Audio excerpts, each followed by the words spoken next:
Son las 9:52. Ahora está con nosotros el doctor Luis Miguel Pereira, abogado de la Superintendencia de Bancos en los casos del Banco Providencial y el Banco Peravia. Y entonces esta semana estuvieron por aquí los abogados, estuvieron en el programa de los accionistas del Banco Providencial. Estuvo Eduardo Jorge Pras y estuvo el doctor Amadeo Peralta. Y ellos planteaban que en el caso de sus clientes, el general Hernández Oleaga y sus hijos, pusieron a disposición de la superintendencia todo su patrimonio, y que lo que ha ocurrido con ellos se debe a una especie de chantaje por un reclamo que ha hecho el general Hernández Oleaga de unos $3.4 millones que habrían de serle devueltos, y entonces para negarse a esa devolución se ha procedido con este expediente. Dicen que no hay nada ilícito en las operaciones que ellos hacían, porque inclusive a nivel de la inmobiliaria ellos captaban, según ellos la ley le permite hacer esto, pero no prestaban.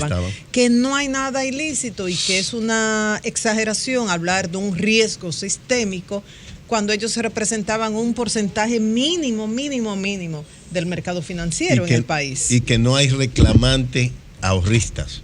Sí. Vamos por parte, porque obviamente ellos son los abogados del general y de su familia. Vienen aquí, hacen muy bien su trabajo es defenderlos a ellos, les pagan para eso y yo respeto totalmente eso, yo soy abogado. Yo en cambio tengo una versión muy diferente. El Banco Providencial es un banco pequeño manejado por una familia, el general Hernández Oleaga, su hija Ivette Patricia y por su hijo Aquiles Hernández Bona. Ellos tenían dos empresas, el Banco Providencial y una financiera. Y una inmobiliaria sí, que se llamaba Propierbon, que significa Propiedades Hernández Bona, un acrónimo de sus apellidos con propiedades. ¿Cuál era la situación con el Providencial? Donde dice Eduardo Jorge que no ha pasado nada. La situación era muy fácil. El Banco Providencial tenía valor patrimonial negativo 680 millones de pesos. Lo que significa que tenemos que buscar 600 millones de pesos para que estemos en cero. ¿Qué les reportaban ellos a las autoridades? Que tenían un índice de solvencia de 12.48. ¿Cuál era el índice de solvencia real del banco? Menos 299. O sea, negativo el índice de solvencia. ¿Cuál es el índice mínimo de acuerdo con la ley monetaria y financiera? 10%. ¿Qué hacía el Banco Providencial? El Banco Providencial maquillaba los estados financieros y se los sometía a las autoridades maquillados. ¿Cuál era la maniobra o tratativa dolosa básica para erosionar los fondos del banco?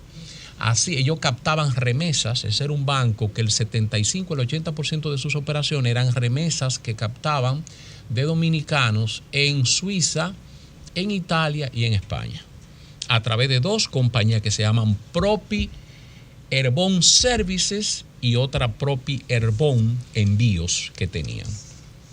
Cuando un dominicano iba, una de nuestras trabajadoras sexuales, que de una manera solidaria contribuye con la economía dominicana, le mandaba a su familia 500 euros, ellos captaban los 500 euros en España o en Suiza, ¿y quién pagaba aquí? Pagaba el Banco Providencial y le entregaba la suma. Pero ¿dónde se quedaban los fondos originarios?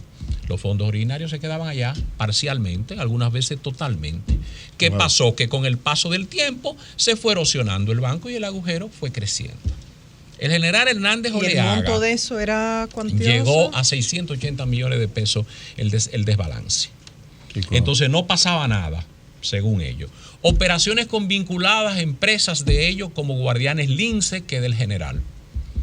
Pagos con tarjetas de crédito, que tomaban la tarjeta de crédito y para cubrir el desencaje. ¿Qué pasaba con Guardianes Lince? Era también Guardianes la empresa. Lince es una empresa de guardianes de seguridad del general. Pero protegía la misma empresa no, que se utilizaban fondos del banco para actividades y eso está prohibido por la ley monetaria. Sí. Las entidades vinculadas no pueden hacer transacciones así en principio. Así es.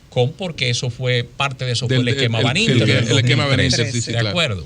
Entonces, ¿qué hacían otras cosas para engañar a las autoridades? Ellos tomaban las tarjetas de crédito, se iban a los cajeros automáticos, hacían retiros millonarios y con ese dinero lo colocaban en la cuenta de encaje legal del Banco Central y resolvían los problemas de desencaje temporalmente. Y obviamente la situación se iba empeorando porque el hoyo se iba abriendo. ¿Y a través de los cajeros podían hacer esos? Porque ellos tienen las tarjetas, tú haces retiros en efectivo. El Banco Providencial, ¿por qué no hay filas de ahorrantes? Porque la autoridad intervino a tiempo con el banco y haciendo uso de una ley del año 94 lo declaró de riesgo sistémico. La Junta Monetaria lo conoció y la Junta Monetaria dijo que se acoja a la ley de riesgo sistémico, pero proceda, disuelvan el banco y someta la acción de la justicia civil y penal a los responsables. Y lo de riesgo sistémico aplica, no importa el tamaño del banco. Porque decían ellos que el riesgo sistémico no que un banco pequeño no implica riesgo sistémico. El riesgo sistémico no viene solamente por tu tamaño. La banca se basa en percepción y en credibilidad. Sí, claro. En la medida en que, ¿qué pasaba con el banquito pequeño? Que en el banquito pequeño habían 7 bancos enredados con él. Correcto. Solamente al Reserva le tenía 25 millones. Sí, obligaciones con terceros bancos. Claro. Y luego afecta el sistema en sentido general. Lo puede afectar. Entonces, ¿qué básicamente hizo la autoridad? Lo declaró de riesgo sistémico. Además, se hicieron estudios para eso. Eso no es que se lo imaginan, ni nosotros los abogados.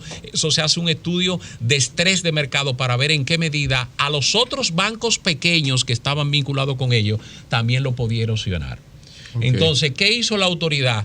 Que ustedes no han visto un depositante del Banco Providencial que haya sido afectado. Fue por acciones de las autoridades que se evitó que hayan filas de depositantes, no por acciones del banco. No, pero por Dios, fíjense, ¿qué hizo el general cuando dicen que aportó todo su patrimonio? El adverbio todo, que lo descarten, que no es todo. Él aportó ciertos bienes. Porque tiene otra cosa. Nosotros sabemos que hay fondos que se quedaron fuera en Estados Unidos. Él aportó. Y porque él haya aportado un agujero de 680 millones de pesos, él haya aportado $2 millones, se borran los crímenes y delitos cometidos. Ahí hay, mire, violación al artículo 80 de la Ley Monetaria y Financiera, porque se someten estados financieros falsos, tratando de perturbar la supervisión del sistema. Ahí hay falsedad en escritura bancaria, intelectual. Ahí hay uso de documentos falsos. Ahí hay lavado, porque esos son fondos obtenidos a través de la Comisión de Infracciones castigada con más de 3 años. Entre otros ilícitos hay ahí, donde ellos dicen que no ha pasado nada. El general, en diciembre, va a Superintendencia de Banco y consiguió un préstamo de 25 millones para resolver problemas que tenía. El general declaró en la audiencia del lunes de medida de coerción que terminó pasada las medianoche que él estaba fatigado y que él no quería seguir en el negocio bancario y que le dijo a las autoridades que él quería salir de ese banco. Él tenía una operación con Banco Activo para vender ese banco. ¿Por qué fracasa la operación? Porque le hicieron un proceso de debida diligencia y hay una auditoría de Sotero Peralta que según Sotero Peralta encuentra un hoyo de 628 y la autoridad lo tenían en 680. ¿Qué hace el inversionista? Dice, yo no pacto con ese banco, me están engañando. Cuando al general le pregunta a la superintendencia ¿por qué ustedes hacen eso? Dice, no, estamos maquillando a ver a quién le vendemos el banco. De manera que el general sabe perfectamente la situación que tenía. Con relación a la medida de coerción, ¿qué piensa usted? Bueno, que fue la de prisión domiciliaria en este caso. Bueno, la medida de coerción fueron a la hija, que era instrumental, una persona sagaz y que tenía la operación básicamente de las dos entidades, la mandaron a Anajayo de Mujeres. En cuanto al general, le pusieron el grillete electrónico, lo mandaron a arresto domiciliario, le retuvieron el pasaporte y le pusieron impedimento de salida. Y al hijo, que lamentablemente el magistrado tuvo una percepción de que no era tan instrumental, yo no lo creo así, pues yo tengo una declaración donde el hijo, un contable del banco, dice que le decía, maquilla eso que vamos a vender, maquíllame esos papeles, cuando él le decía, esas son prácticas irregulares las que usted está haciendo, maquilla lo que lo vamos a vender. Y eso saldrá en juicio de fondo.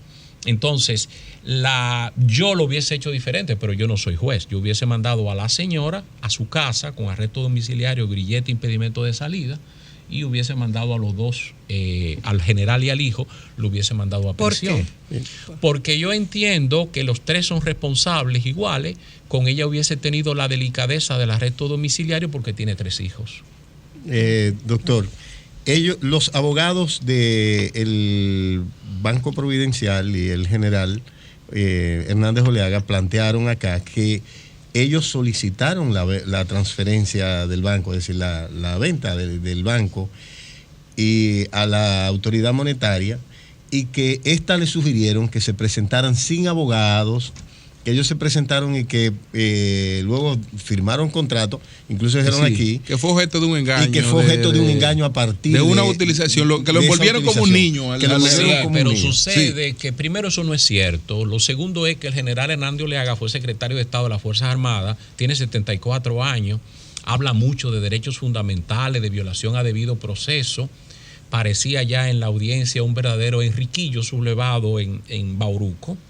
Entonces yo no creo que una persona que fue secretario de las Fuerzas Armadas, que se expresa como se expresa, que es capaz de ir y negociar, que mantiene un negocio dual, que tiene un patrimonio generoso y que se maneja como se maneja, es un niño y que nadie le va a poner una pistola en el pecho para que firme. El general fue allá y firmó un acuerdo donde reconoce todas las irregularidades que yo he dicho aquí, y ese acuerdo lo saqué yo en la audiencia.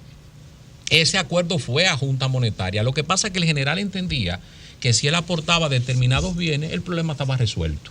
Y el problema no está resuelto porque usted ha violado una serie de leyes y porque el aporte adicional que ha hecho el fondo que ha sido creado para esa contingencia hay que reembolsarlo, no se lo podemos regalar. Entonces él dice, me fue mal en los negocios. Detrás de toda bancarrota hay un ilícito. Las bancarrotas son fraudulentas por definición. Las quiebras no. Bueno, y las quiebras también. Le propongo, no puede haber una sobre la base de un pobre desempeño de la economía. Puede haberlo, pero no es el caso porque las prácticas eran irregulares. Les propongo una pausa, Mauri, para que podamos entonces hablar de la situación del otro banco, del Banco Peravia. Del Banco Peravia. Y debemos hablar algo de Propierbon. Cómo no. Cambio y fuera. Antes de irnos entonces al Banco Peravia, usted quería hacernos algunas precisiones sobre Propierbon. Propierbon. ¿Qué pasaba con Propierbon? Propierbon, como decía, es Propiedades Hernández Bona y es una inmobiliaria de ellos. La gente iba al Banco Providencial, y ellos le decían, mira, si tú vienes por aquí por el Providencial, no te puedo dar más del 4. Pero si tú vienes por Propierbon, te doy el 8. En la audiencia de medidas de coerción del lunes, la señora Ivette Patricia hacía una audacia financiera y jurídica en la audiencia y le decía al magistrado, no, magistrado, nosotros no dábamos certificado financiero, nosotros dábamos certificado de inversión. Y el magistrado le decía, ¿cuál es la diferencia? No, que en el de inversión, si se gana, se gana, y si se pierde, se pierde. En el otro se paga interés. Y él le dijo, hágame el favor, pásele a ella este certificado. Le dijo, ¿qué dice abajo? Dice, sí, abajo, lea, por favor, 8%. El certificado le pagaba un 8% en Propierbon. Entonces la gente se va, se seduce por tasas de intereses altos y pasa eso. ¿Cuál es la diferencia fundamental? Bueno, que una inmobiliaria no es parte del sistema financiero, no está supervisada, no está regulada. Si usted se pone a hacer negocio con una inmobiliaria, lamentablemente las autoridades no respaldan eso. A la gente hay que hacerle un llamado a conciencia. A donde usted le den altas tasas de intereses que sobrepasan los niveles de mercado, cuidado. Hay una regla financiera elemental que dice a mayor tasa de interés, mayor riesgo. Así. Bueno, le quiero preguntar sobre el caso del señor Santoro, el señor Jorge Luis Santoro.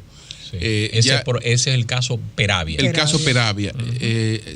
Usted conoce la decisión del Tribunal Supremo de Venezuela, que en función del artículo 68 de la Constitución, él no será extraditado. Eso es así. ¿Qué pasaría con él aquí en la República Dominicana? Las autoridades pedirían que sea juzgado en contumacia, confiarían en que se le juzgue en Venezuela, y cómo esto afecta el expediente con las otras personas que están implicadas. Sí, en primer lugar, era de esperar que eso iba a pasar, porque no es solamente la Constitución venezolana, el Código de Procedimiento Criminal venezolano prohíbe extraditar nacionales. Entonces, si él es venezolano, no es verdad que se lo iban a mandar a República Dominicana.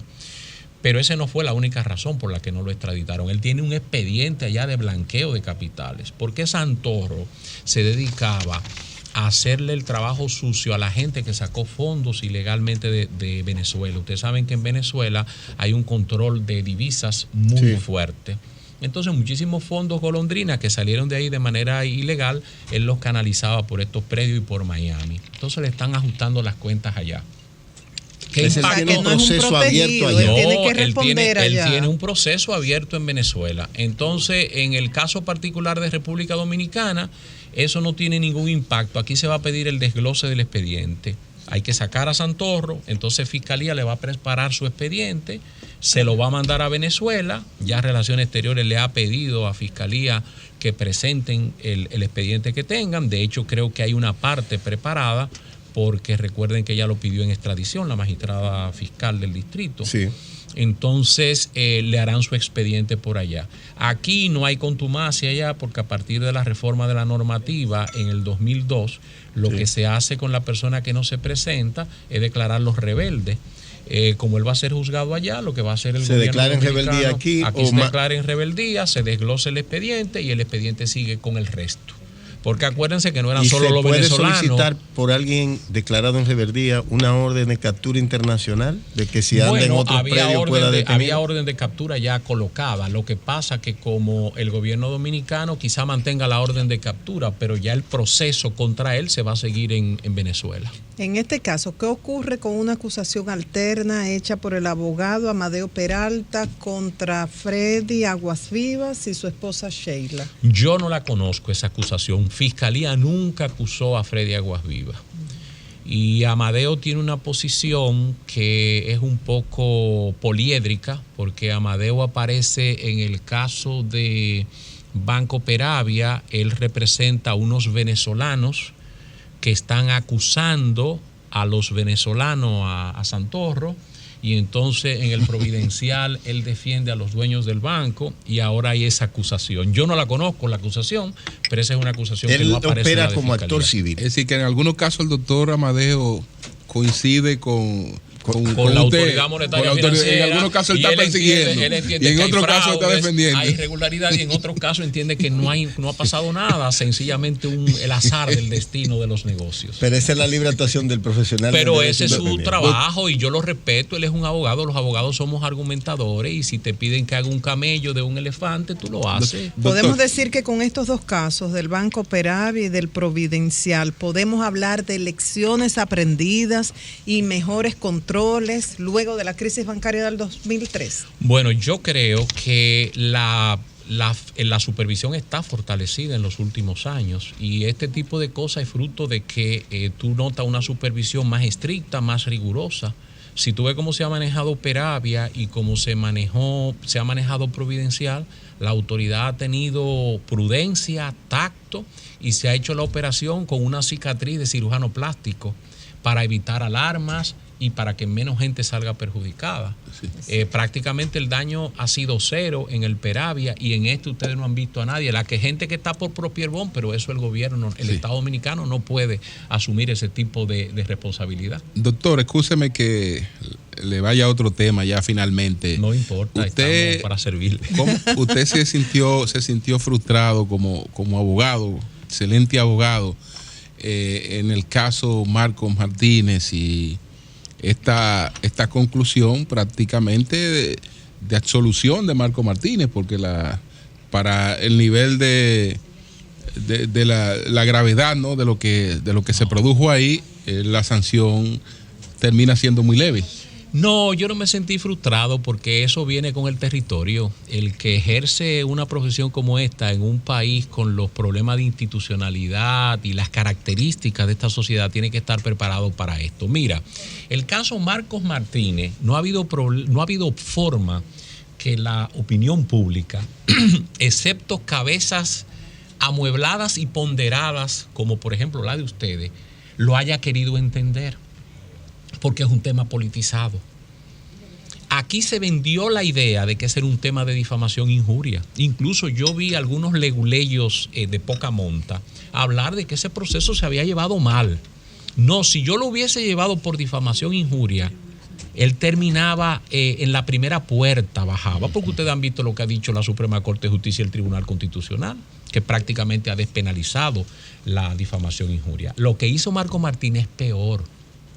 Marco Martínez difamó, pero Marco Martínez tomó unos documentos falsos, se fue al entonces de Preco y le puso una denuncia a Margarita por desfalco, por usurpación, mal uso de fondos públicos, alegando que ella tenía esa cuenta de 46 millones. Y yo lo sometí por uso de documentos falsos.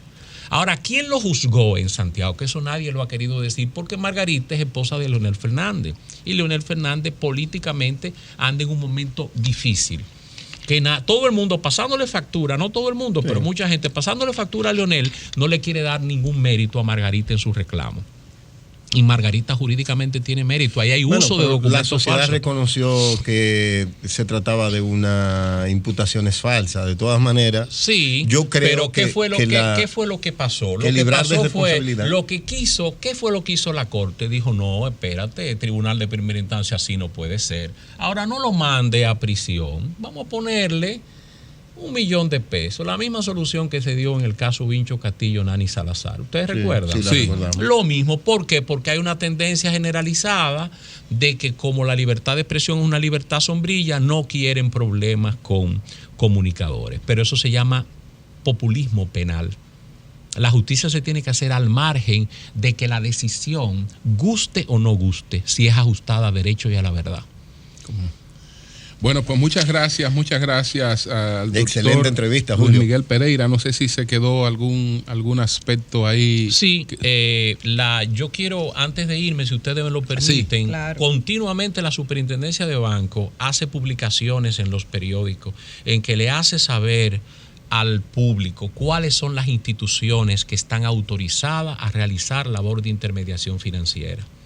Las personas solamente deben invertir en empresas que estén autorizadas a intermediar en bancos conocidos. No se vayan a inmobiliaria, a negocios que aparecen informales por ahí, seducidos por alta tasa de interés, porque entonces no lo protege el sistema. En eso la gente tiene que cooperar, porque la autoridad solamente puede hacer lo que hace con las instituciones reguladas. La supervisión es estricta y cumple con su cometido, pero lo hace con la banca que tiene su licencia para operar. No pueden ir a descubrir una inmobiliaria en Sosúa que le da el módico 30 a la gente, porque ese no es un negocio que tiene licencia bancaria. El que va ahí va por su cuenta y riesgo.